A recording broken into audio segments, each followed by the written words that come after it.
ये इसी के अंदर से निकला है। ये पूरी प्लास्टिक की थैली का गुच्छा था। और एक पंडित जी आके बताओ जरा, आप ही आ जाओ। देखिए एक तो ये निकला और एक ये निकला। ये पूरा यही तार ने इसको नुकसान ज्यादा पहुंचाया। ये ऐसे था ये फंसा हुआ। तो ये ऑपरेशन किया गया है। अब इसमें क्या होगा इसके बाद डॉक्टर का तो इतने काम है कि ऑपरेशन जो सोचे जो समझे कि इसमें मैंने पंडित से कहा था। पंडित क्या कहा था मैंने आपसे ईमानदारी से बताना, कुछ ना कुछ निकलेगा, कुछ ना कुछ तार की ज्यादा, लोहे की ज्यादा संभावना, लोहे की ज्यादा संभावना है। लोहे के साथ ये प्लास्टिक और निकलेगी। बहुत से लोग कहते हैं डॉक्टर साहब आप ये बताओ कि अल्ट्रासाउंड नहीं करते, आप एक्सरे नहीं करते और आप बता देते हो।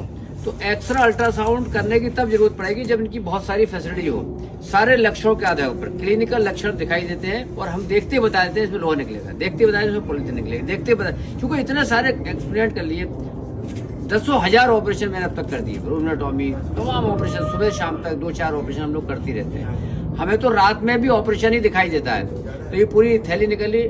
अब ये ऑपरेशन में तो आराम से देखा कैसे होता है, मजा आया। क्या नाम है, परिचय बता अपना। छोटू पाल झांसी। छोटू पाल है और झांसी से है, नाम रख दिया छोटू पाल। तुम्हारा क्या नाम है? ये ईसो बिहार से है। अब ये सब कर दोगे, आओ तुम लोग आओ, देखो ये मजा आया ऑपरेशन देखने में। जी सर। क्या नाम है? ओम प्रकाश। ओम प्रकाश कहाँ से हो? यूपी सीतापुर। यूपी सीतापुर। क्या नाम है? निर्भय कुमार। निर्भय कुमार। तो ये ऑपरेशन करने में मजा आया देखने में? बिल्कुल सर। बिल्कुल कर दोगे? जी सर। देखो ये पूरे टीम हमारी इतनी दमदार है कि पूरी तरीके से कहीं कोई दिक्कत आएगी नहीं सर, कोई दिक्कत नहीं। इस टाइप के ऑपरेशन कितने अब तक देख लिए आपने? ऐसे बहुत सारे ऑपरेशन देख लिए, 10-20 से ज्यादा। 10-20 से ज्यादा देख लिए। ऐसे ही खड़ा खड़ा होता है, कहीं दर्द नहीं होता, कहीं नहीं पता चलता।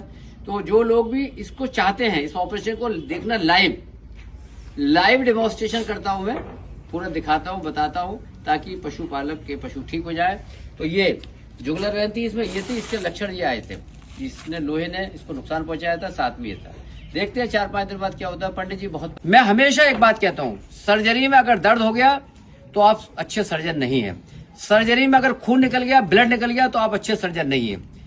तो खून ना निकले और ब्लड ना निकले, और जो सर्जरी आप जिस लिए करना चाह रहे हैं वो रीजन भी निकलना चाहिए। अगर आपने कहा डीएच है तो डीएच निकलना चाहिए। इसमें हमने डीएच की बात ही नहीं की, हमने इसमें कहा इसमें लोहा निकलेगा।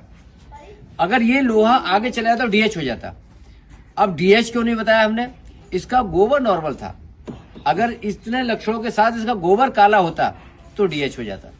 ये लक्षण है, डीएच गोबर काला हो जाएगा। और खास बात क्या डीएच की, डीएच में पशु कभी भी चारा खाना नहीं छोड़ता, थोड़ा थोड़ा चारा खाता है। डीएच में बहुत कम चांसेस होते हैं कि यहां पर सूजन आए, सूजन नहीं आती जुगलर वेन, इसलिए हमने डीएच नहीं बताया इसको, क्योंकि इसमें जुगलर वेन प्रोमिनेंट थी, ब्रिस्केट रीजन में एडिमा था। इस केस को हम बोलेंगे टीआरपी, ट्रोमेटिक रेटिकुलो पेरिकार्डाइटिस।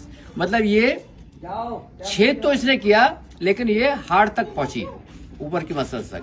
अगर ये छेद इतना बड़ा कर देती कि रेटिकुलम वाला पार्ट भी आगे पहुंच जाता, थोरेसिक कैविटी में पहुंच जाता, तो फिर दिक्कत होती। तो बहुत लंबी लंबी वीडियो में इसलिए डालता हूं ताकि जो पशुपालक है वो समझ जाए ठीक नहीं हो। अगर कोई भी पशु गाय भैंस 3 दिन के इलाज से ठीक नहीं हो रही है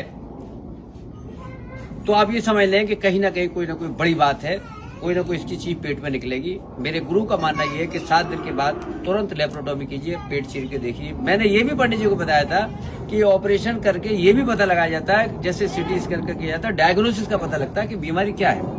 तो ये बीमारी निकली। बहुत बहुत शुक्रिया, थैंक यू, धन्यवाद पंडित जी।